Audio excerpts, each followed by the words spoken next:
And then he's got his bodyguards with him and his PA, and he goes, Arnold, okay, we got the VIP dinner. He goes, what VIP dinner? That's a good impression, by the way. That's fucking very good.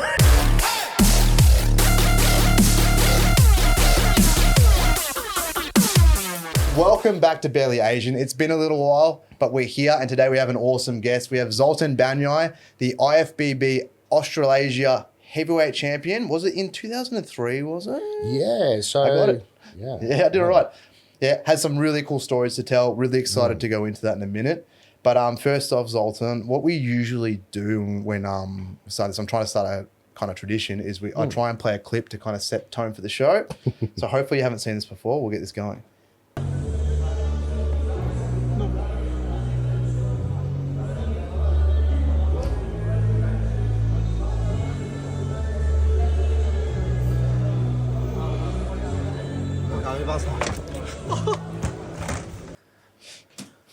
Welcome to the show, mate.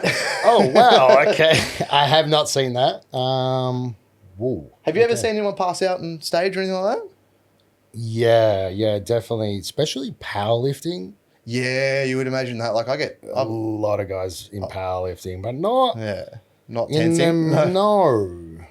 No, I've never seen that one. I've got off TikTok because I was wasting way too much time on it's them. bad, huh? Yes. I got it just to flog this, basically, do little clips, put it out there. I spent like 10 minutes on it. I'm like, no, this is dangerous. I'm getting off. It is, to say the least. It is. It consumes so much time, and it's, let's face it, it's set up for that. Yeah, it's not good. And plus, it's like literally been proven to be Chinese spyware, which is pretty fucking crazy. I don't know if you've seen all that. Yeah, I have. Yeah. I have.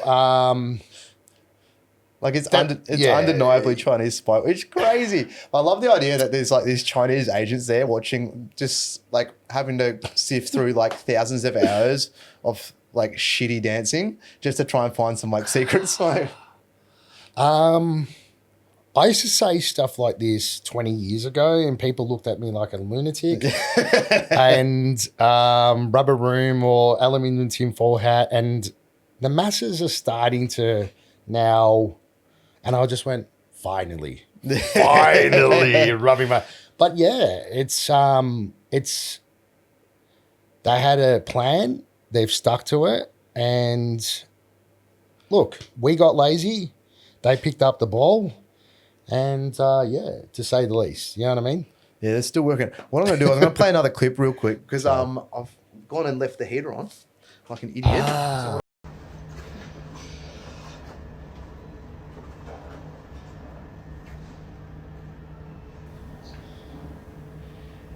Not another one. What the heck is going? they gotta learn how to tensor. Too much pre-workout or not enough? I don't know. So let's talk about your bodybuilding journey. So how did you get into that? Look, man, it was, in all honesty, I was started when I was 14 because I was bullied and picked on. Okay. Like most guys who even get into MMA. Look at George St. Pierre. Yeah, You know what I mean? It's pretty common. Yeah. So always loved the martial arts, always loved the boxing, kickboxing and all that sort of stuff. I did a bit of Muay Thai and kickboxing back then as well, but yeah, it was due to the fact I was bullied and picked on, and having a name of mine 40 plus years ago. What's the nationality there, Banyai? It's Hungarian. Okay, cool. Hungarian. Yep. So my parents came out in 56 after the World War II when we fought for our independence from Russia, and 300,000 of our civilians died in our independence. I wasn't across any of that. Like, it wasn't even aware of that. Yeah, man. So my parents went through hell and back to get here and to the best country in the world. And so having that name, I love it now. I wear it as a badge of honor. But besides when the people go, dude, where's my car? Anyway, right. It is what it is. But and I got into that because I was a pretty quiet guy and all that sort of stuff. And so I got into the training. I just grew, man. I just grew. You think you have good genetics for it, or? I believe so. Yep. I believe so. Dad was a powerlifter. Mum was a really good runner and stuff like that. So, and she was the first one to take me to the gym. And, well, she hated it because I just ate. Yeah, you would. Dude, like single mum, 3 kids and all that sort of stuff. Dad sort of walked out when I was very young. And, just had to defend ourselves and all that sort of stuff. And, just started training, just grew, man. And then I went to a high school, Lindale in Dandenong, and they had a gym. Okay. And I used to train there during my lunch breaks and made sure that I left the window open so the girls could sort of... I was already ripped and had abs and all this sort of stuff. And I was 14. I was like a greyhound, but I just grew, man. You know what I mean? So how'd you get into competing? Like, was that always a goal or? Wow. I started competing when I was about 20. Okay. I just grew and grew and grew and it just was reasonably strong. But I always read the magazines. Like, these days there's so much influencers and stuff like that on social media. But back in, so to say, my day, it was a lot of magazines. You know what I mean? Remember the news agency? Yeah. Well, I mean, even when I was, how old are you? If you don't mind I'm 40. I'm 47. Okay, you look a lot younger than that. I wouldn't have picked that. Well, a lot of people tell me that. Yeah. So I guess it's just looking after yourself and eating well, and just a lot of antioxidants, and I do a lot of fasting now and detoxes and all that sort of stuff. So, I think it's that discipline and the respect. And obviously, that's why you and I clicked. You were, so good at what you did and used to come into our shop and stuff like that. And what I loved about you, you were an awesome fighter, but just humble and down to earth. And that's the best way to be, man. I appreciate that, man. You know what I mean? That's why I clicked with you. And that's why we're still doing what we're doing here, besides losing contact during... Yeah, well, I mean, everyone lost contact during COVID and all that. Exactly, man. That's another podcast. Yeah, exactly. So, dude, I did my first competition at the age of 20 and I did the juniors. Okay. And it was like a shutout. You know what I mean?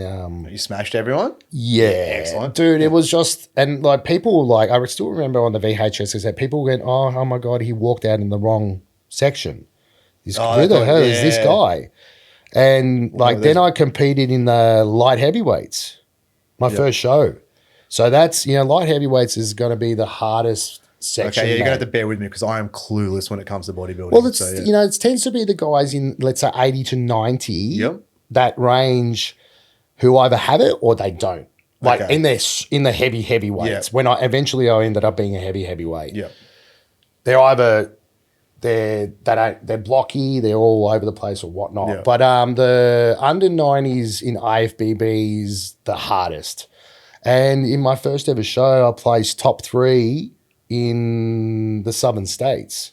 So that would have been a big pump up for you, right? Dude, it was I'm doing this. What the heck is going on? I placed top 3 and it's funny, I always refer to this. I was doing security with a guy of my, I was doing security back then and in pubs and clubs and there was a guy called Adam King and, he was, the bee's knees at our club. Yeah. And there was like 80 guards. It was a massive club. Yeah. And my older brother, Gab, looked up to him so much. And it was like, Adam King's competing and all this sort of shit. And I beat him. And it was like, I was 20 years old. This guy was 32. Well, that could not have been good for your ego. Bro, and the boys just like, what happened, Adam? Like, kid. And bro, he left. Oh no! He worked at a different venue, man. I was like, I didn't say anything. And then it just became the notoriety of it and stuff like that. And I did the Victorias, and I threw myself in the deep end. I did the Southern States, and then I did the Victorias, and then I was meant to do the Junior Australias, but they denied me of it because I just turned 21. Okay, is that the cutoff, is it? Yeah, okay. So they didn't let me do that, but I was like, okay, cool. And then I just I rolled with the punches and I took some time off in the sense of competing Yep. for 6 years. And I just went, you know what? I'm going to put some size on. Well, I guess you're competing against like I'm going guys to that put have been some lifting for size 20 on. years Exactly. at this point, right? And 6 years later, I came back. Yeah. And Is that when you bro, won it? I was no. I was like in the heavyweights now. Yeah. I was in the the big boys, the heavyweights, and then those guys were still competing in the under 90s, and I said, let's do the overalls, and it was like, don't even bother, man. That's when I went the heavyweight Southern States and Australasias, and I qualified to turn pro. Yep. Because you have to win your pro card, bro. Yeah, I've heard about this for pro card business. So once you have to win it. To win your pro card, so you have to place like top. Is it top? You have to win. Win You have to flat win. out in one of the regional competitions. Or it has to be Australian or Australasian. okay, so that's minimal national. Yeah, man. Okay, you have to win it. You have to win it. Otherwise, then it's the best of the best. Yeah. To compete against each other. So that's when you go to like the international stuff at that point. Exactly. And so the Australasians is the Pan Pacifics, man. Yep. It's the Pan Pacific. So I beat all the guys from New Zealand. I was about to say you're competing against all the Islanders, which would have been rough. Well, excuse me. No, you're right. You're right. So when I won the Southern States and then we went to Sydney for the Australasians, like I was just with my ex-wife, who was my girlfriend at the time, my training partner. And we rocked up there and this coach turns up and then these full coach, man. And Team New Zealand come out with their like proper Team New Zealand, the All Blacks. I said to my training partner, I go, man, we're out of our depth. I'm going to go home, bro. Like I'm going to get smashed here. And even my she was my girlfriend at the time, and then she, it was my ex-wife now after 17 years. I said, I should go home. I'm out of my depth. You know what I mean? Because you see them all coming off the coach and they got the full tracksuit. It's like the All Blacks. Yeah. It's like and that dodgeball movie, right? Yeah, 100%, man. I was like, and it's all mind game. It's all mind game. And I just went in there, did the weigh-ins, and long story short, Mr. Heavyweight New Zealand placed third. Then I beat Nigel Richards, who was 6-time Mr. Australia. Oh, shit. Okay. And he was in his 30s. Yeah, so it was a feather in the cap. Yeah. It was a feather in the cap. And then I was meant to compete against a guy who placed second against me in Southern States, John Bupp. He was from Sydney.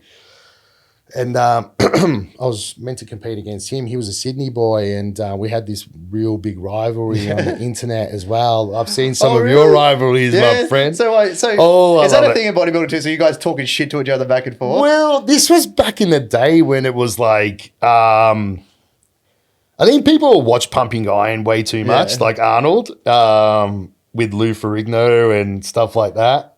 It's quite funny, but it is, but it isn't. It was all on forums back then. Yeah. Dude, it was still dial-up. Yeah, I mean, because what's from 2002, early 2000s, 2003? It was just starting, and I was like, what's this internet shit I wasn't in forums? I was 13 at that point. I know. I was just like, no. I was just like, you were just waiting for pictures of certain things. It was so slow, man. And anyway, I was like, nah, this internet's not going to work. Yeah.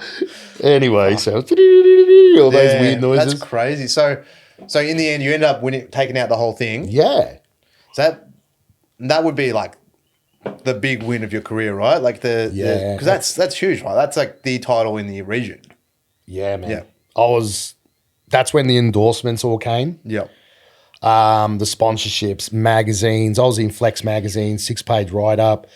Like going back to a lot of the guys on social media, these influencers. Oh my God, don't get me started. But to be in Flex magazine, mate, Flex was the hardcore magazine. That was like to be in that, and to be in the 6-page write-up, full-page write-up, and sponsors. I was sponsored by Dorian Yates Approved, who was 6-time Mr. Olympia. You know what I mean? I know that name, yeah. Blood and guts, man. Yeah. No one trained like him. He changed the platform. Yeah, it's crazy. So it's like you reach like the pinnacle of that. It's like, where do you even go from there at that point? Bro, next step is like Mr. Olympia and all that. Right? Well, no, next step for me, no. I qualified from the World Championships, and Mr. Universe. Okay. And then when you do that, you know then you can go for your pro card. Yeah.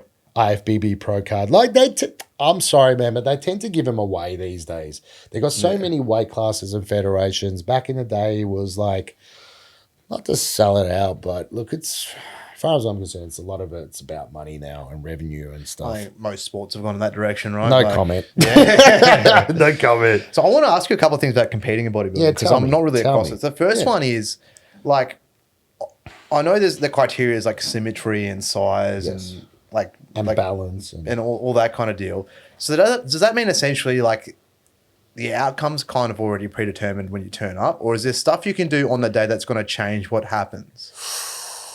That's a really good question, and you know, you really gonna make me think. Look,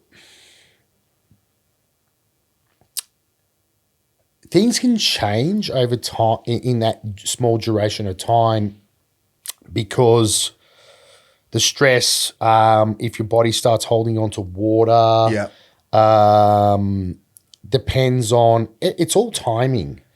The body's an amazing thing. Yeah, tell me about it. Like I have a small insight into yourself, like weight cutting and all that. And I'll talk about that in a minute. You guys do some freaky stuffs to your body, man. You know what I mean? Like I've watched because I love the fight game, man, and you know I love it. I have so much respect for you guys. You know what you put your bodies through, and we were discussing prior to this. You know what I mean? It's the weight cuts that you guys do. You know, we do it over I used to do it over a 20+ week period. I feel like that takes more discipline than what we do as far as the weight cuts because we don't do it over that long, but we hit it real hard at the end, and that's where it gets dicey. Like I know because I was at Peter Haddon's when I stopped all my bodybuilding. I fought at Fighters. I trained at Fighters Express. I did some sparring and I was doing MMA there, and James McSweeney was in there. Yeah. Bro, I seen some hectic weight cuts that guy did. Yeah, Whoa, it gets dicey. The sweatsuits, I'm talking opening it up and just pouring out. So how much weight would you guys, on that note, like, because it's like we cut weight to make a weight limit. Whereas I'm assuming you guys are roughly, you know what weight limit you're going to be in. You're not really too worried about that. It's more about the aesthetics of it, right? It's about dehydrating your skin. Yeah, it is. So I would do it over a 22-week period, and I like to glide in.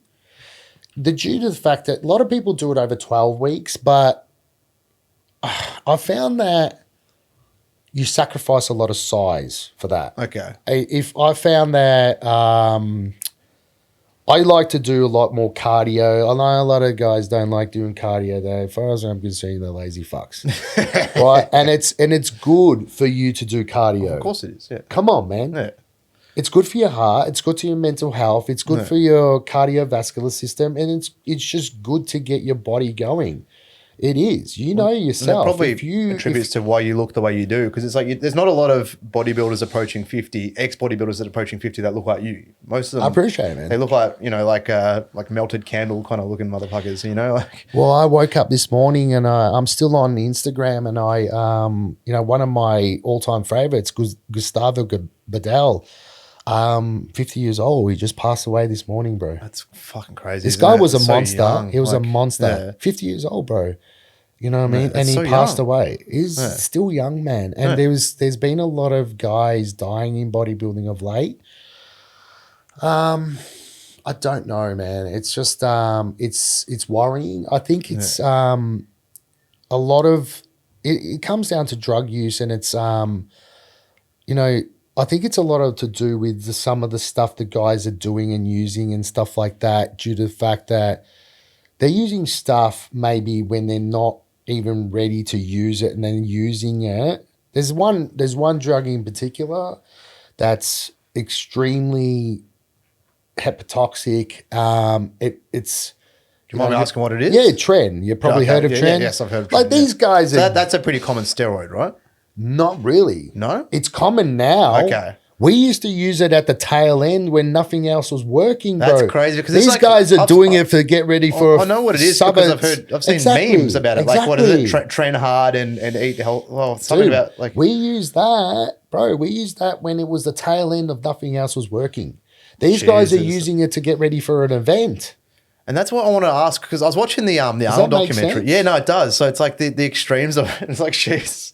It's like I'm trying to think how to compare it. It's like comparing smoking joint to smoking crack, like, you know. I rest my case on it. It is, man. And the guys are doing stuff now that it is. They're, you know, we got so many young guys who are passing away. There was another guy in his 30s who just passed away about a week ago. Yeah, man, it's concerning. And what is that? Is that heart attacks or? Look, they never really come out and say more than likely. Yeah, just more the stress likely, the organs are under, right? Like and look, tren. All right, so testosterone. All right, so tren is 9 times more androgenic milligram for milligram than testosterone. Okay. 9 times. Yeah, that's 9 times. Fucking lot. Times 9. It was never passed for human consumption. And it passes the blood-brain barrier in your brain and it causes scar tissue on the hippocampus. Fuck, I didn't know that. So it fucks your brain up. Look, too. I've got a science degree. You know, I studied applied exercise science and human movement at Holmes Glen. So I did it through ASIA, which is the American Institute of Sport. Well, there you go. Every second cunt on Instagram needs to know about this. Like, bro, like people, like you know, like it's like a meme. You know, it's like I feel like if it's sad, man. That would be the first. If someone asked me to name a steroid. That's the only one off the top of my head I can name. Exactly. Or Dynabolts. They call it I've heard of them. No, but it's Dynabol. They call it Dynabolts. It's the Dynabolts is what you put I know brackets down. But they go Dynabolts. Dude, it's not even Dynabolts, it's Dynabol. They don't even know. Have you done your research, man? I'd say most of them haven't. No. And they're using that most of the time to get ready for an event. And it's, you know, the adverse reactions from it are catastrophic. Yeah, that's crazy. This is like, and because China is making it the raw ingredient for next to nothing. You know it's going to be pretty fucking stepped on as well and mixed with all sorts of bullshit. And well, you know, back in the day we only used stuff that came from a doctor. Now it's like they're getting the raw ingredient, they're making it in a backyard lab, man. Well, it's like, I feel like it's so much, even maybe I'm just more aware of it now, but just in like the whole weightlifting, like fitness, Instagram-y culture, I feel like it's so much more common for people to be just not recreationally using, it's probably the wrong way to say it, but they never have any kind of aspirations to compete. They're just doing it just so they look a bit, to get a bit bigger, you know, and take some nice, you know, I guess they take some nice photos, but I guess they enjoy being big. But it's like, fuck, these guys that are lifting 3 days a week, you know, working in an office, taking tren. It's not good, man. And it comes down to the recreational drugs that they're doing with it as well. I think there's a lot of that around like as well. back when I was competing, there was no ice. Yeah, it's huge now, isn't it? I'm like, I haven't really been exposed. Like I was in that window where the people I partied with don't really like. It's where I've seen it just. Yeah, it's a scary one. When I was on holidays, you know what I mean? We'll get to that. We'll get to that. Most of the people in there because of that. Yeah, it's fucking not good. And just the what it does to people, you know? They're never the same. They're never the same, man. You know, I think we've all got someone, it's like cancer. We've all got someone that we know. Yeah. And it's like ice is now that epidemic. Yeah, I guess because it's so cheap and it's so widespread now, it's so available. Yeah. Whereas I remember it's like the idea of like it was a scary thought. Now it's just like people having it at parties and shit. You're like, what the fuck kind of parties are you cunts having? I know, man. It's and it's worrying, you know, me being a dad now and having a daughter and stuff like that. I guess all you can do is be open with it, right? Yes. Because you know she's going to pull that card. Like, you're a bodybuilder, you did stuff, but you can just... she knows, man. Yeah, I mean, she knows Dad's a bit... How you going? But She told me all about the stuff that's online about me. I didn't even know. So we'll get to that. Yeah, we will. while we're on gear, let's. Tell me. I was watching the Arnold doco on Netflix. How good was it? It's sick. It's awesome. I'll be It's so honest good. with you, bro. I'm going to say something. Yeah. I really lost some respect for Arnold during the Arnold Classic because you remember that's how we met at at our shops, and we were the sponsor to that, and I was meant to meet my childhood hero, bro. Yeah.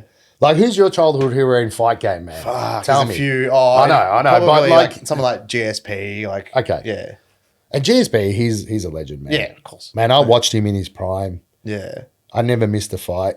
And what a come out with the proper just like the something Karate different Kid about him, right? like the Karate Kid. Yeah. He was just a machine, and he owned people on the ground, bro. Him and Matt Hughes. He had 3 fights with Matt Hughes. Yeah. And they had some fucking wars, oath. man. It was I used so to good. love Golden that shit. age. But anyway, so what did Arnold do to you? Well, he did. What didn't? No, you get what I mean. Yeah, so we had a booth. We spent like 100K for the weekend. It's not much, but it's hey, bro, It's plenty to make. Yeah, no shit. Anyway, so naming right is 200K a day or 100K a day, something like that. So I was working on the booth, and we had all the promo girls and all this sort of shit. And Arnold finally comes with his entourage and the bodyguards and all this sort of shit. I was serving a customer. I couldn't be rude and walk off on the customer. And he comes to the booth. Who does he take photos with? The girls. Yeah. Yeah. And then fucks off. He fucks off. Oh. I'm standing there like, I was shattered, man. Anyway, then we went to the Arnold's, like as in the bodybuilding comp, saw that, and I was exhausted. Worked all day at the booth and trying to make as much money as we could to prepay the $100,000, which you don't make jack shit. It's just get your business out there. And I think I partied the night before with the boys at the old place. You know? Okay, yeah. And I was a bit, how you going? And chucked a suit on because we were going to the VIP dinner. Yeah, like a meet and greet kind of thing. Yeah. Well, we paid $100,000, and of course, you know, come on, man. Yeah.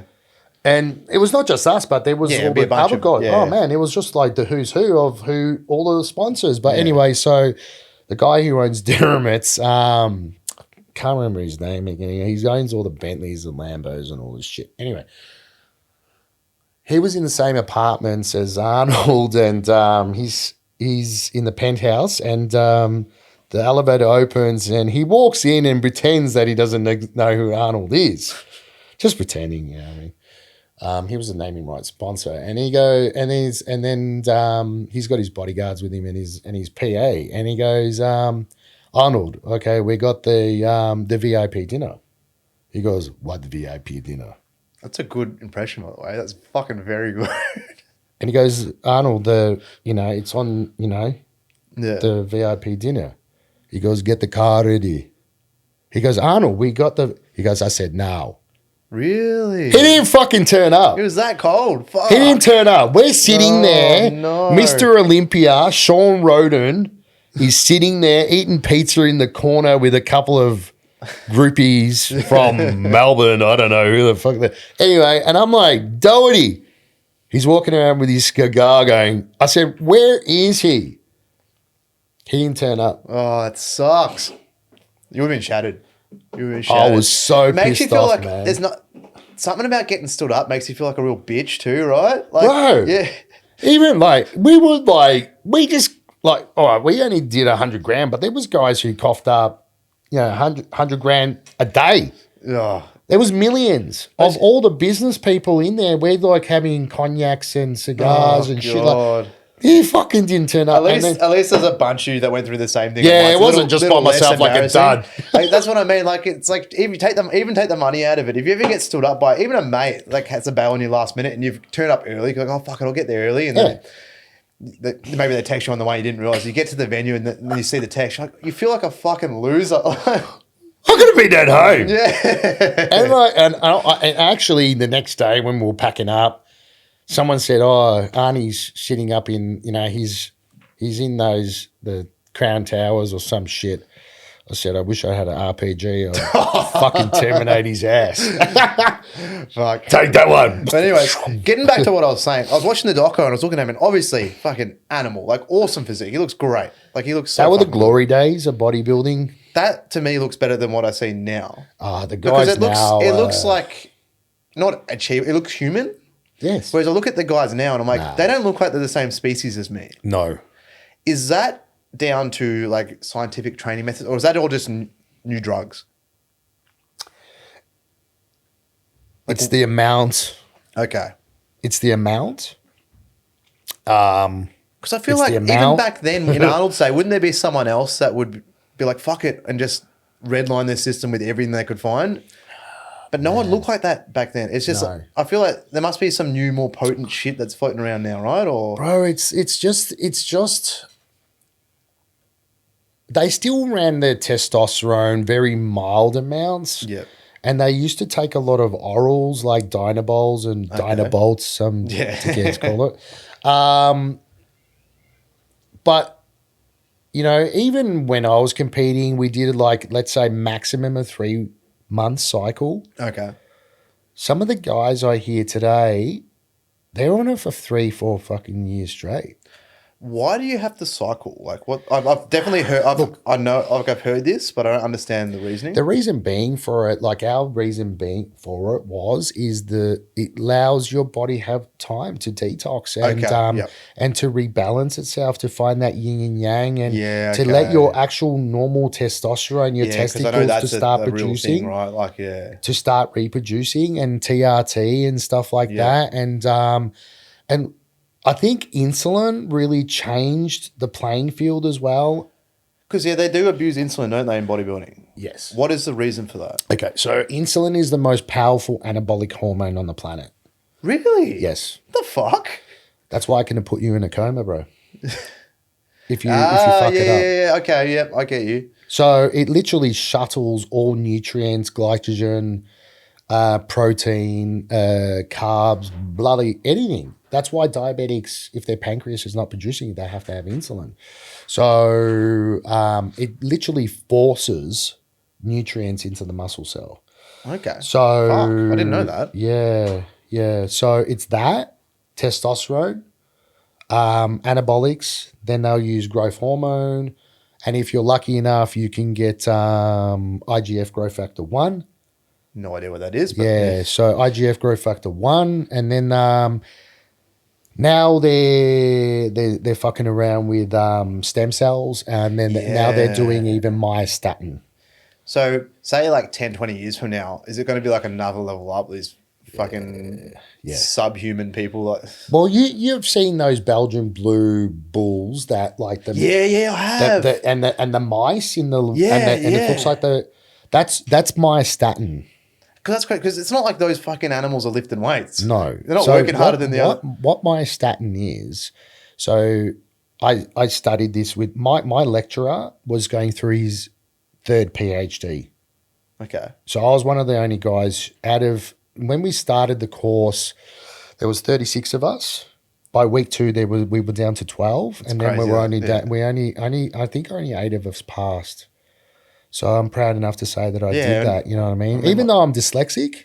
Oh, good on you. Yeah, and I mean, it's like you're probably more equipped than most to understand that kind of field as well. So, well, yeah, I guess, and I think people have actually said that they think I'm borderline on the spectrum. Oh, my girlfriend thinks I am too. Yeah. I think I am. So I think certain people like that, when something fascinates us, you just fucking you live it and breathe it, and you work it out more than anyone else can, because that's your thing. Yes. I can't spell for shit, but numbers are very good. I just see it. Yeah. Numbers have always, like even my daughter will say something and I'll work it out. She goes, "How'd you work that out so quick?" And I said, "Because we didn't use fucking calculators." Yeah. And we had to do that. And it's just, I can't spell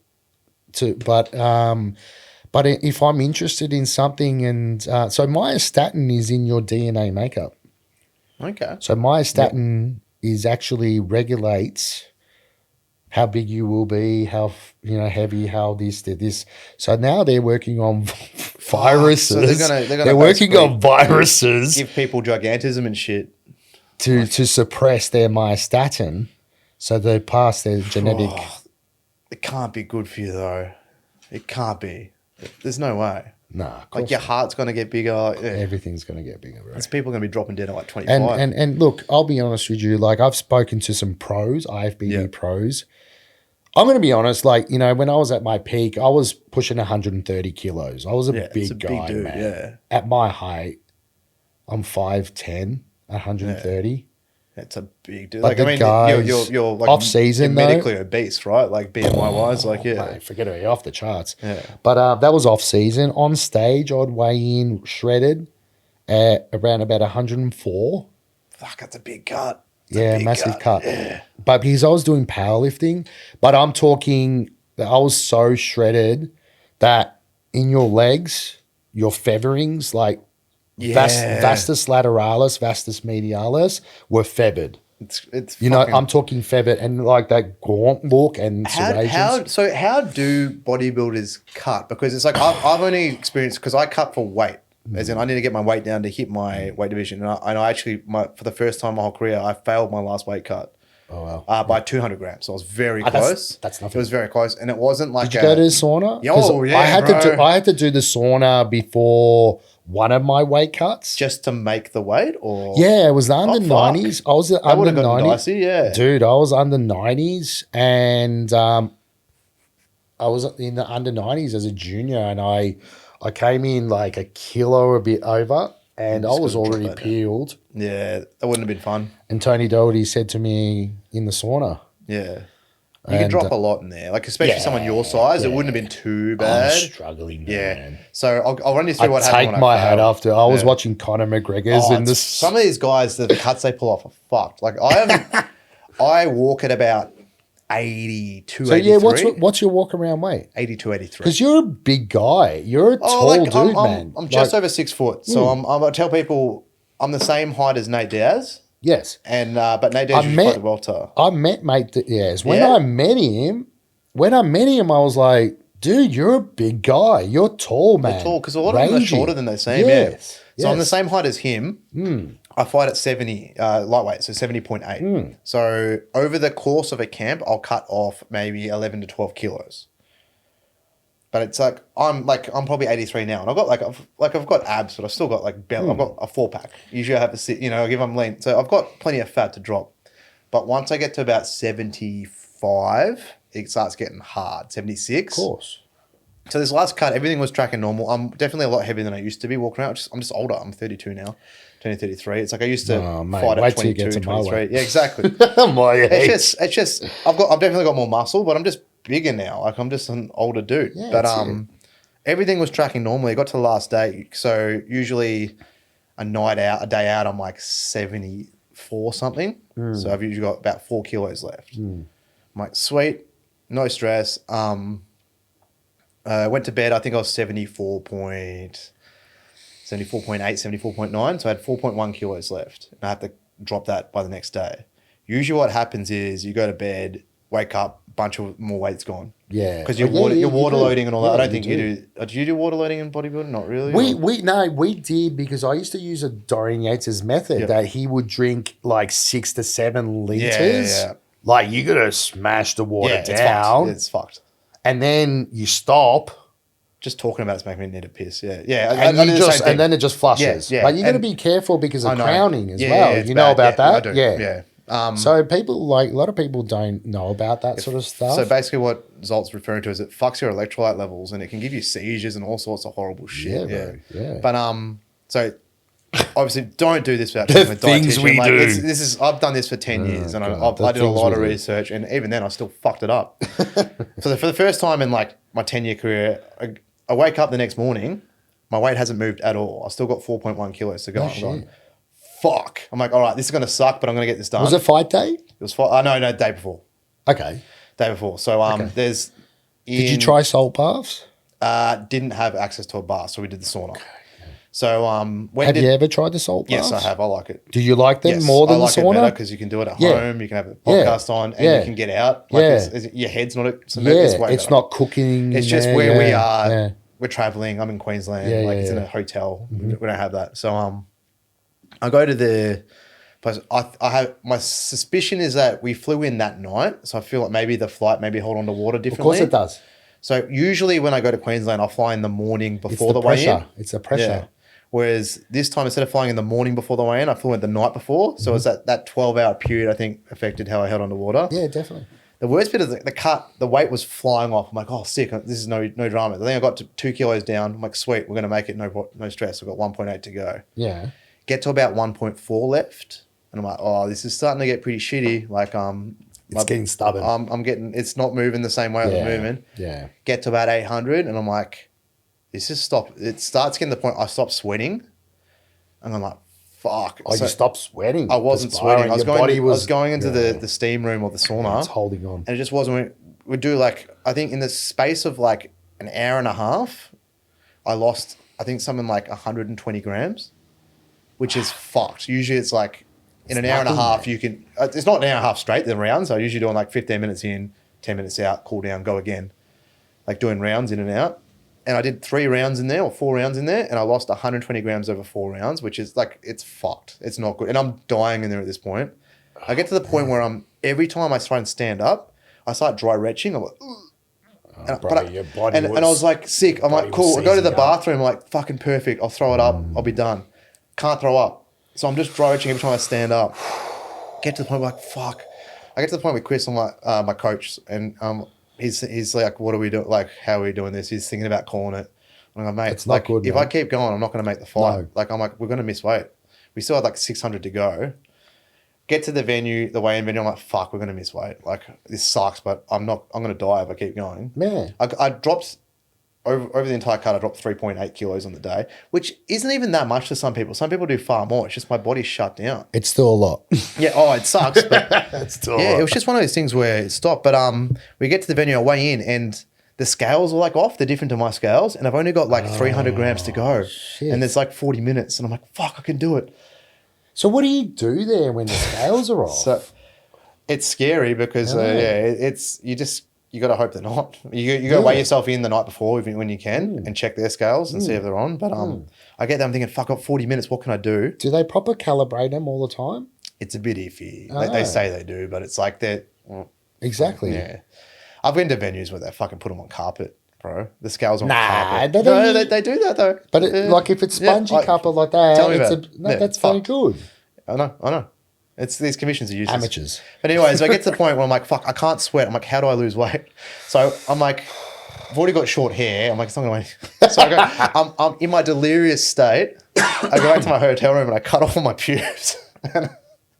Because I don't shave my pubes. And then I lost like 50. Sure you didn't have that much pubes. No, I lost 50 grams. So I missed weight by 200 grams. Yeah. You kill me, man. Yeah, but fuck, it is. The things we do, man. Oh, it's fucked. You know what? I did some really random cooked stuff when I was depleted. Your brain's not fucking it's working, not good. eh? You're not yourself. You're definitely not yourself. No. After going through like enough hard cuts, I've had a few hard ones. I've only missed them once, and like I'm pretty determined to never have that happen again. Like I'll really be on top of it. Like I was strict the whole way through camp. It's just I think my body's changed a little bit. I've gotten a bit older. I've gotten a bit bigger. It happens. Lesson learned. Of course it does. But I'm convinced that like dying in a desert or something like that it'd be the fucking worst. It's like I'd rather die in a house fire than die in a desert. Like it's like I've gone through it. When you drank water, how good did it taste? It's the weirdest because when you get to that point, you don't care about food. You haven't eaten properly in like a couple of days. No. You don't care about food. It's just hydration. But did you? How nice and sweet, and it's fucked because I have like a hydration solution, so it's like a Hydrolite and Powerade all mixed together. It tastes like shit, but you don't care. It's great. And it brings you back within like half an hour. You're back to like you're like buzzing. It's like you're on speed. Can I ask? Yeah. Like I know a lot of the guys they were doing the IV drip. Yes. So that's illegal, isn't it? Yes. In the UFC, they've banned it. In a lot of the American commissions. The reason they banned it is really fucking weird, though. It's not about the rehydration. No? No. Why? It's because it's the only way they can test for EPO is by detecting plastic in your blood. Really? Yeah. So one of the ways they test for EPO, you know what EPO is. Yeah, of course. Yeah. So one of the main ways they can test, because it's not essentially, they're not adding anything like synthetic to your body. It's just you're oxygenating your blood and putting That's it back correct, in. yeah. So how the fuck can you test for that? One way you can test is this cunt's had IVs on, because there's plastics, there's microplastics in their blood. That's it. So Really? that's why they banned it. But yeah, people definitely, I've heard of one of the guys in the UFC, he, from 36 hours from weigh in to fight, put 18 kilos on. That's so bad for you. There's no physical way. Your kidneys. Of course. But there's no way you can put that much food in your body in 36 hours.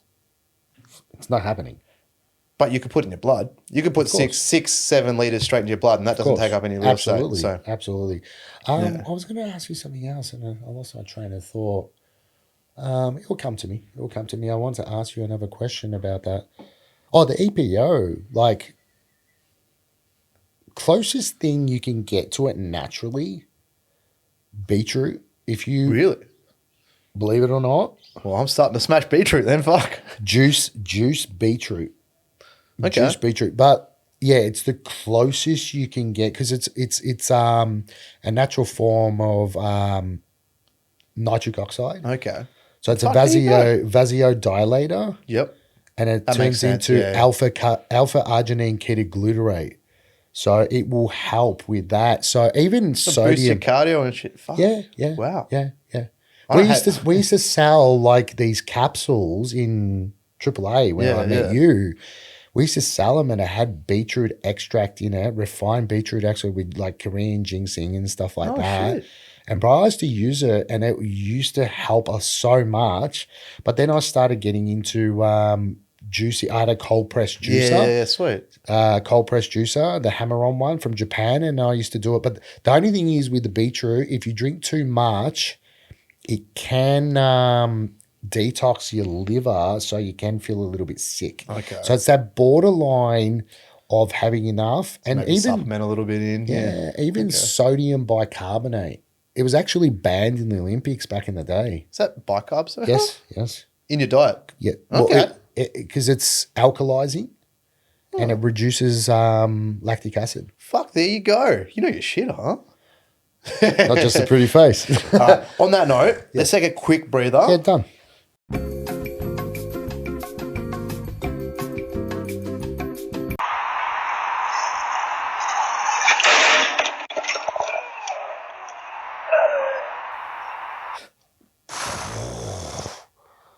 That's like smashed ribs. And Oh, it's fucked, isn't how it? did he not see the fucking? I don't know. He's probably on his phone or some shit. Who knows? Who cares? It's hilarious. All right, welcome back. So we've spent way too long talking about like gear and all sorts of fun stuff, but it happens, man. It's part of the job. Remember, I told you you're gonna have to have me back again. I can talk underwater. No problem. We can do that. I'm more than happy to have you back. Yeah, on you, mate. But I think one of we kind of not grew apart. We were never like super close, but we stayed in touch. Yeah. Was obviously COVID happened, but also there was some other stuff. So I guess I'll let you take the lead on this one. But you found yourself facing a bit of time. Yeah, look, I how can I put it? I sort of ended up in a situation that I thought I'd never end up in. I can't lie about that. I always thought one day I'd end up in prison or dead. Did you? You just did a full 360 or 180 there, didn't you? Well, in the sense of in being involved in a club. Yep. I never thought I would do that. Okay, I get you. Yep. I was always a lone wolf. Yeah, Had my crew, my guys. Yep. We did some things, but I think after my marriage fell apart, my little brother died. He's not actually my little brother, but he was closer than my brothers. Yeah, you know what I get mean, you. bro? Yeah, I get Someone you. like Yeah, that. yeah. He was only 32. He passed away, and then my stepfather died, but he was more like my dad than my real dad. Yeah. It just really affected me, and I was the divorce, and then I ended up running the door at Love Machine. Oh, shit. There you go. I just left just before the shooting. Okay. Yep. I was the head door selector there. There you go.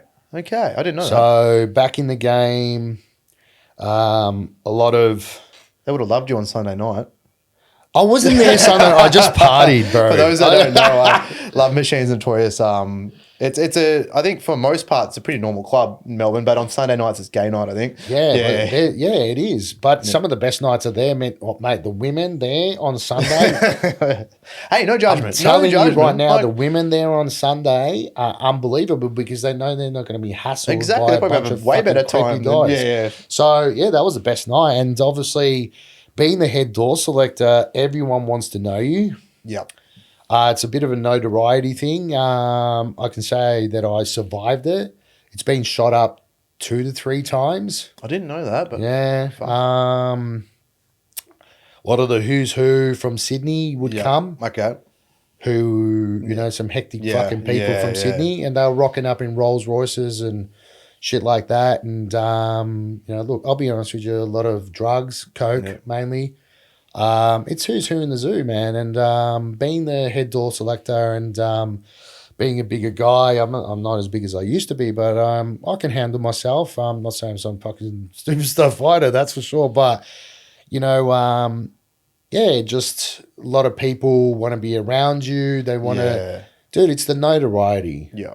When people are rocking up in Rolls Royces and Lambos and shit like that, it's that stature thing. And and the girls all want to be your friend because there's the VIP line, then there's the nobodies, and then the girls would come and see me at the line, and I'd let them in. And of course. Yeah. And if you're smoking hot, you're coming in. Yeah. And I was single, and it is what it is. But so met up with some guys, and I started partying with them a bit, and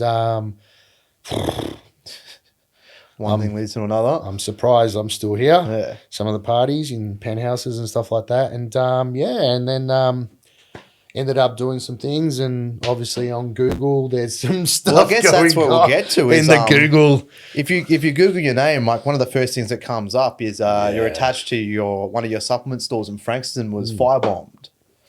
Well, the thing is, look, it was, but it wasn't, because yes, it was. Like the glass was cracked and some accelerant went in. So it wasn't a whole lot of damage or anything. It wasn't as bro, there two tubs of out of date ISO pure that I'm serious. There's no bullshit, right? You can actually look at the photos. They melted, right? Because I spent $20,000 on the front doors. Yeah. So the reason why it looks so bad is the fire brigade had to cut the doors down to get in. Yeah, of course. The worst thing that happened was my fish, my cichlids, my tropical fish died. Oh, that was because of smoking insulation. You were fucking pissed about that. Because I had a couple of fish in there that were worth about $300, $400 from Africa. So if you look at the photos, man, and it's like, it is what it is. Cool, good on you. Like, I mean, you're in a club, and these things happen, and it is what it is. You know what I mean? It's the whole thing with that, and one thing led to another, and I never ever thought I would be in something like that. It was just one of those things, and like, look, we had some mad nights with those boys. Yeah. I don't doubt it. It'd be fucking crazy. The notoriety. Like, sometimes we used to go to the casino and would go out when the boys came from Sydney and whatever. And, mate, before we even hit the tables and just drinks and dinner would spend fucking 30, 40 grand. That's no bullshit. Jesus. I'm serious, man. Like, I'm talking. It's nice and subtle. Yeah. Low key. That's just for, 4, 5, 6 on course and drinks coming every 6 minutes. Long Island iced teas, but there's like Long Island iced teas. I would have died. And bourbons and scotches and whatnot and Johnny Blues and shit, cognac, and there's 100 guys. Yeah, you do the math. Yeah, that'll. It adds up real fucking quick. Yeah, I mean, that was not even on the tables yet. Yeah, and so it is what it is. Yeah, Yeah, it's just. so you end up facing, what was it? You end up doing a year. I did a inside. year. Yeah. I did a year because obviously what happened with my shop, Echo Task Force came, and it was a crime scene. But I got to say this, that it's amazing that Frankston Police Station's around the corner, and I got there because my alarms went off, and I had 23 fucking cameras in that shop. Yeah. And I was looking at it, and and at that time I still had my AMG. Remember my AMG, the black one? I got rid of it because it was just fucking. I still got my Land Cruiser and other toys, but I got there pretty quick. But the media were there before the police. That's crazy, isn't it? That's the most. How does that work? So Channel 7, Channel 9 were there. How the fuck do they even know it's attached to anything? Exactly. Well, my theory is they ring it into them, they let them do their job, and then they get an envelope. Because these fucking guys were at the McDonald's across the road. They rocked up with thick shakes. The fire brigade were there. This word, bro. God struck me down with a lightning bolt if I'm lying. And I said, where were you cunts? Well, they can't put the fucking fire out. The fire brigade were cutting the doors down. That's why the door looks so bad, right? Yeah. Then my clubhouse got hit half an hour later. Oh, because there was a bunch of fire bombings, wasn't there? Yes. Yeah. So the clubhouse happened. Then they torched the car. And these clowns, I'll say the clowns because they were wearing the Joker fucking mask. The cops told me. And they go, we know who we know. Well, Joker movie just came out. And they go, we know you know who it is. And I go, what the fuck does that mean? They go, we know you know who it is. I said, I know nothing. And they go, just let us know. I said, have you got a body bag in the fucking back for me? Yeah, right. Do you not know what I do? Yeah. I can't talk, man. But I said, you better catch him before I do. Yeah. And I'm saying I'm trying to be a hero, but... Oh, cool. It's just how this shit works. But you know what? I'll be honest with you. I found out who it was when I was in prison. Jesus. We know more in prison than fucking anyone does. It's crazy, isn't it? Because most of the guys in there, they make the news. They actually... you find out shit. That's the amount of stuff you learn in there. It's it's another world. Yeah, fucking oath. It's another world, and it made me really respect what I have now. Like, dude, I was, like I said to you, man, I was earning $5,000 a day on a bad day. It's not bad. Not bad. I had the AMG, the Harleys, and this shit, and you know what? I still wasn't happy, man. Yeah, because I was still broken on the inside. And I would have given anything to have the internal peace I have now. Because I'll be honest with you, I read the Quran when I was in there. Oh, yeah? I'm not Muslim, but I was with a lot of the Muslim brothers, and I was with a very, very, very good friend of mine. Look, he's doing 18 years. Okay.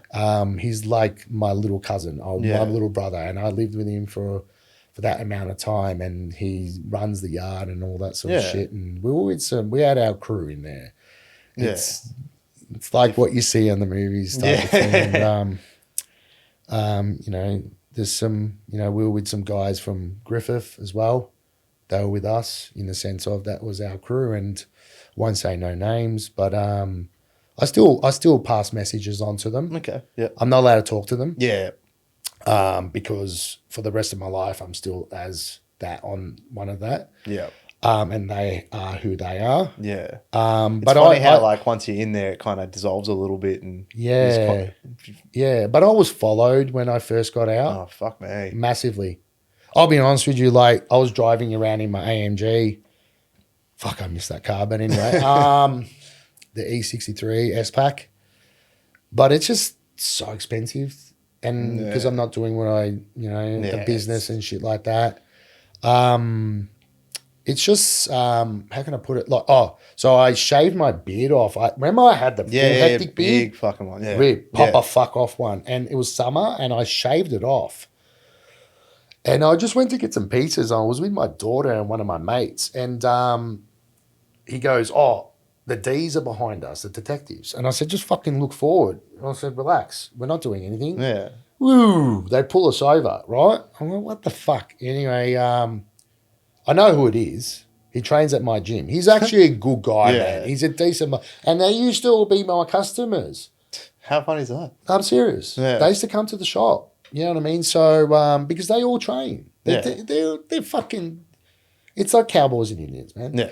Anyway, so he goes, license, not license, registration. He goes, I go, you know who the fuck I am? He goes, oh, so I didn't realize it was you. You shaved the beard off. He goes, I'm just making sure no one taking your car type of thing. And I said, no, it's all good. And my daughter's like, of course hates him, man. Because like we discussed before, like the hardest part was, you know, it hit us hard, man. And we were in there during COVID when it was like a zombie apocalypse.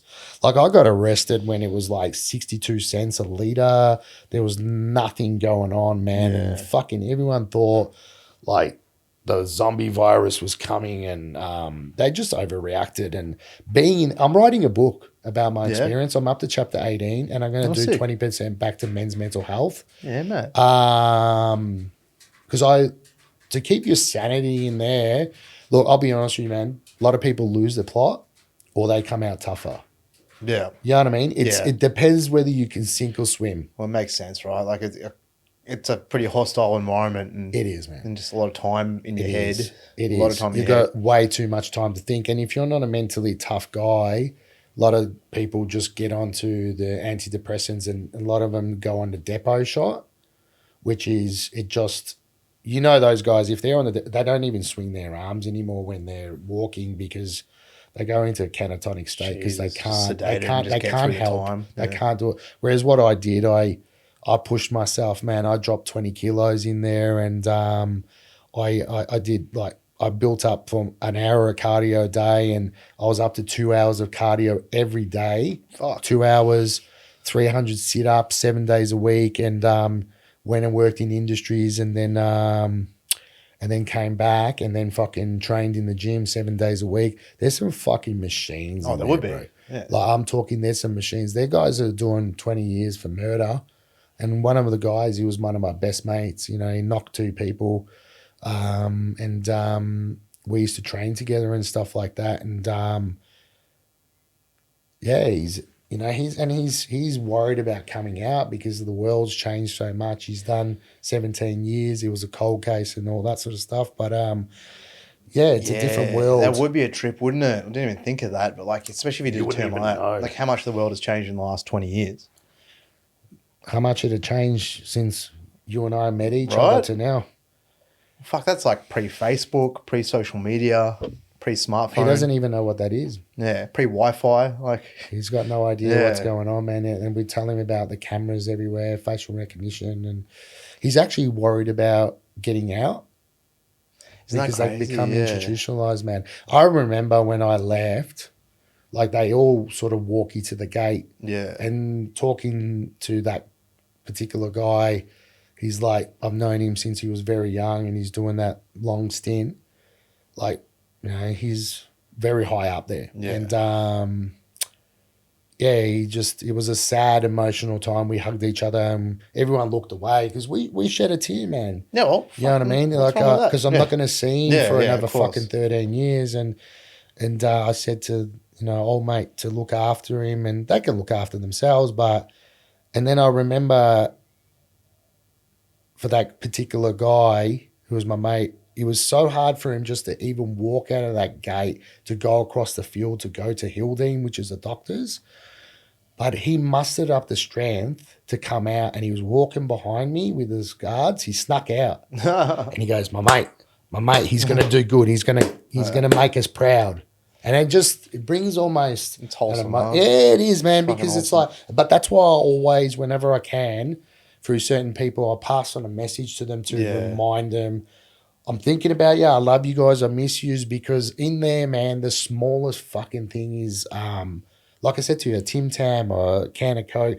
Mate, if you take someone's shit in there, you could be a knife in your neck. Yeah. Well, I guess it's like It's a fucking, it's a different a place. lot of it's the principle of it, right? It's like you can't. That's why, like, people are fascinated with it. They really are, because, like, realistically, think about it, man. Where could you put a person that you can put them? It's like hell on earth, man. Yeah, rough, huh? You know what I mean? And especially when you're taking them away from their kids. And like we mentioned about my daughter was having severe panic attacks and this and that and that. But the judge just goes, well, you should have thought of that before. Yeah. They don't take it. Yeah. It's you, the charge, and Yeah. that's it. They don't give a fuck, man. Yeah. They don't care. They don't care. That it's like, and I guess it is what it is, but she has become such a tough. She used to be a delicate flower, and now my daughter JM, I'm so proud of her, man. She's like bulletproof. She's doing now. good? Oh man, dude, like she's staunch as, man. Like she's starting kung fu soon with her mum, sick. because her mum's done martial arts for 25 awesome. years.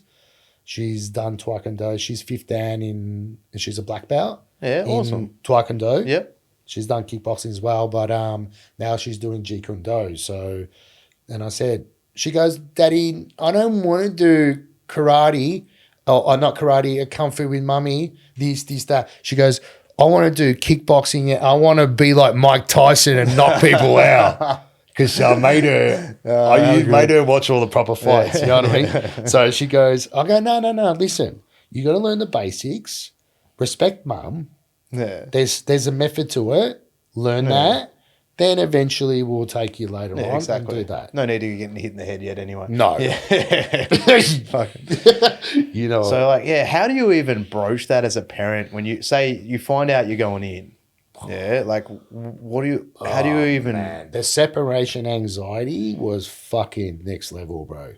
Like, I'll be honest with you, they did my blood pressure. It was 197 over 167 from the anxiety. They gave me, and it's probably withdrawals from the alcohol and the drugs that I was doing from the party life, from being a 1%. Wouldn't help, yeah. No. No. So 3 days they give you Valium to take the edge off so you don't have a seizure. That's like a fucking unbelievable 5 milligram. And I was in a cell by myself because I was high level guy. Yeah. And I said, I don't want to be in a cell with, because when you're in the map or the submarine, which is under the Melbourne magistrates, you can be in a cell with like fucking 6 guys. And I said, fuck that. Like, these guys are coming off ice and heroin or dual fuel. It's called dual fuel. Never heard of that. Ice and heroin in the one injection. Jesus Christ.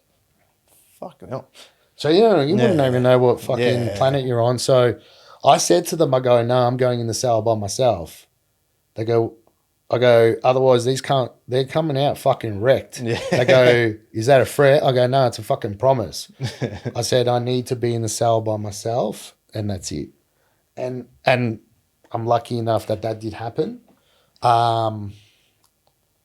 Because the screaming, the yelling, that's what my book's about, just the first 2 weeks in there. Because you're waiting, is that when you're waiting for sentencing or waiting for transfer, or how does that work? Mate, even that's waiting for just transfer. Yeah. Man, people screaming and yelling at you're trying to sleep because it's, the form of sanity that you've got. And I think the next day, the first day was the hardest.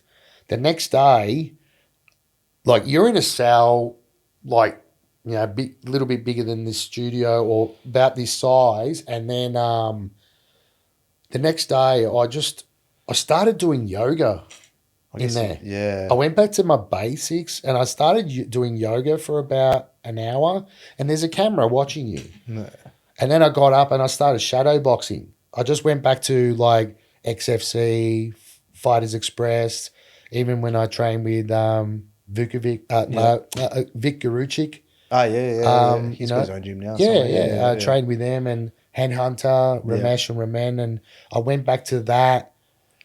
And all of a sudden, over the PA, it goes, Zoltan, you're being transferred.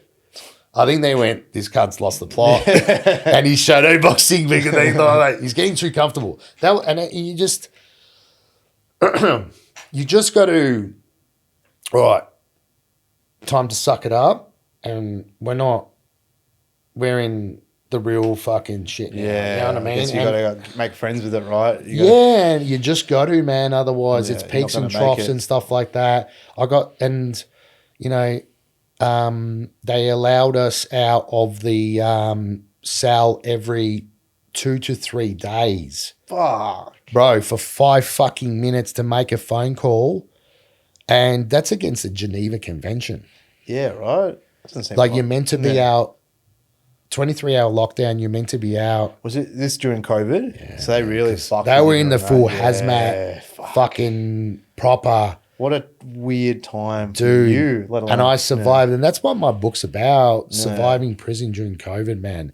And the book's about guys, at least 20 to 30 guys in every unit tried to take their lives every week to get out of the cell. Imagine being in a cell like a submarine by yourself 24 hours a day, man. You're meant to get out for 1 hour a day. It's like it was suffocating. Yeah. And I had to, I did 2 weeks like that. I did 2 weeks like that. And, my poor daughter, I spoke to her once over this little portable mobile phone. They handed it through the slot. And, just the conversation was heartbreaking, man. Oh, of course it was. That would it would have been rough. She would have been about 8 or 9 years old. Oh. And that was hectic, man. But and it's made me look through different eyes now when I've now appreciate what I've got. Yeah. You know what I mean? From earning $5,000 a day, then, dude, one stage I probably had a cocaine habit that was $1,000 a day. Fuck, fair effort. Jesus. That's a lot. I know. Well, I mean, you probably wouldn't still be here if you stayed down that road, right? Exactly. You know what? I now, how I get over the shop, how I go over everything. Like I said, I read the Quran when I was in there. I almost converted to Islam. But Jesus has always been in my life. I'm not trying to preach, but those darkest times when I was in that cell by myself, I prayed for the first time in 20, 30 years, and I felt this, I don't know what it was. Sometimes at your darkest times, that's when something will reflect and come to you, if that makes sense. Yeah. Yeah, no, I get you. I mean, it's like... When you're by yourself, I'm talking by yourself. Yeah. In a cell, in prison, you get time to... I guess a lot of people seem to turn to religion. They do, man. Right? They do because... And power to them. Like, I'm not a religious guy, but like, fuck, I guess. Like, if it helps get you through hardship, why the fuck not? Exactly, man. Exactly. That's why a lot of people do, and because we don't have in there as well, don't forget, we don't have the noise of the outside world. Yeah. We don't have internet. We don't have phones. We don't have this. You're back to basics. The only form of communication in the outside world you have is a phone that's been listened to and recorded, and then you got normal TV, which is propaganda bullshit. Yeah, there's a lot of... I haven't watched normal TV in years. Like, that's the only source of entertainment. It's not... Yeah. I just do YouTube and Netflix and podcasts. That's it. Because it's the way of the future. Because people are sick and tired of being lied to. I think there's just so much corporate interest in any sort of mainstream media, So it's like it's a very watered down, safe version where everyone's so scared to piss or upset anyone else off. It's like it's their agenda. People are going to disagree on stuff, and that's okay. It's like everyone's got their different view. Everyone's got their own shit, and it's just that's why I wanted to do this. Just have interesting conversations with interesting people, and it's like exactly. Get these gems, It is. Yeah. It is, man, and it's the way of the future and the way it's going to be, and like I said to you that this will be one of a couple. When you got to have a trilogy with somebody, that 3 fights just to work it out. Yeah, we got a couple of more in us, man, because we got so much more. Oh, for sure, about. Of course, we got so much. More than happy to have you back, mate. More than happy. We got so much more to talk about, man. So, you finish your year up, you find out you're getting out. Talk me through getting out, that process. What was it like transitioning back to like normal life? Like, how does that work for you? Dude, look, I'm lucky. I'm lucky I only did a year. I could have done at least 2 to 3 on that one. And then, like, I think I mentioned to you that they take your DNA, whether you like it or not. You can give it by, just give it and they swab you, or, excuse me. No, you're right. Or if you say no. I'm going to take your blood, right? Like, No. They lock you in the cell, lock it up, right? Open the slat, tear gas you.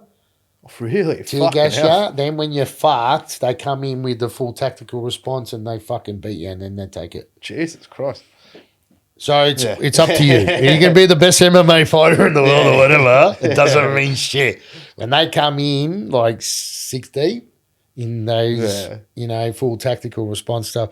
So I said, all right, just take it. I'm like, fuck it, that. Anyway, so they ran my DNA and then, they tried to pin me on some shit I did 8 years ago. Fuck. Yeah. Due to the fact that I've been out of trouble, I studied Cert 3 Community Services to be a youth counsellor, and I've been. I remember I told you I was doing that for about eight months. But dealing with people with child abuse and trauma and stuff like that, it was starting to affect my own mental health. Yeah, it was hard, man. To switch off. My partner's a counsellor, you really got to stay on top of what is it? It's like you can't. How are you supposed to? I take my hat off. How can you fill someone else's cup up when yours is getting emptied? You know, like and I'm one of those people who can't switch off. I take it to heart, and there was some traumatic stuff. Yeah. So I've just sort of gone back on the tools. I set up my own ABN, and I'm working for a builder mate of mine. But dude, going back to that, like one day at a time, man. And but I remember when my daughter and my ex-wife picked me up, I dropped 20 kilos. I was doing so much. I had my abs coming through. I was tanned up. Because like I used to just like sunbake there. And some of the screws used to say to me, what are you doing? I was just like, man, I'm in fucking St Kilda Beach, with my towel. Because I never let them see that I did a hard day's time. Yeah. Because it's set up to break you. It's set up to control you. And to, like I said to you, man, it's a privatized entity now. It's on the stock exchange. It's on the stock exchange. You know what I mean? So it's a form of business. So if you got 300 guys in a yard at 160,000 a year, do the math. Yeah, that's 45 million. It's crazy in 1 yard, and then they got 7-8 yards in that prison. So you do the math.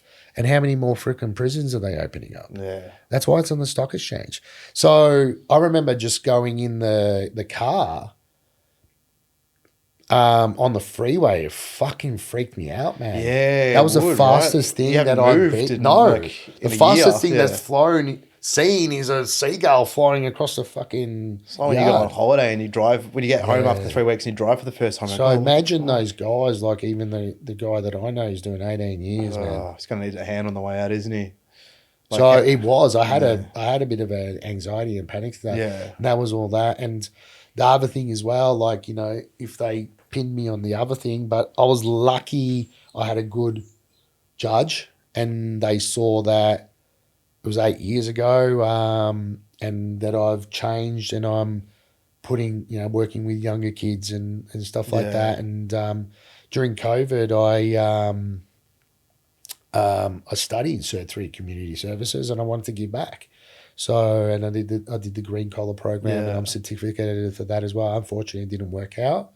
But, the judges can sort of see that you're trying your best. You're staying. Yeah. I haven't even had a fucking speeding fine. Well, I don't have the AMG anymore, so I can't speed. I got my Land Cruiser. It doesn't go that quick. But, just been focusing on my fishing and my daughter, especially my daughter, my fishing, and I love my hunting. Yeah. I'll have to take you out.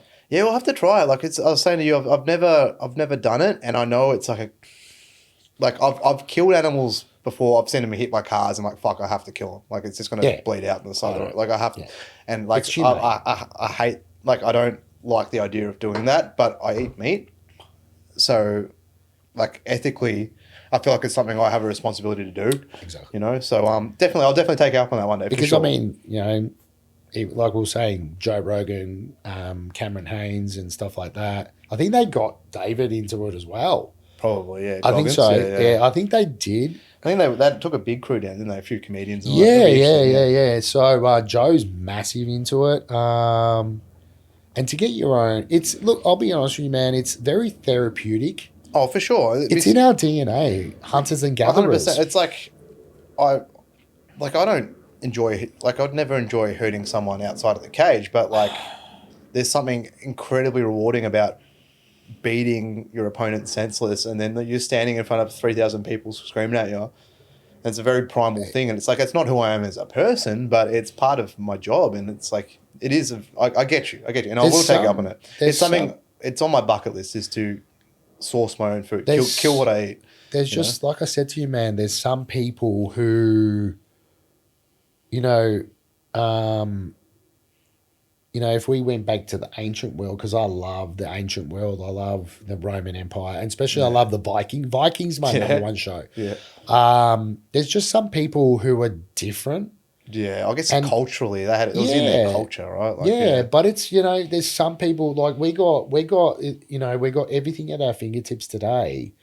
Like, I've never done Uber Eats. I never have and never will. I've got a friend of mine who's got a pizza shop. I don't even call. I go there because I want to talk to the guy. Yeah. I want to sit down. I have my pizza.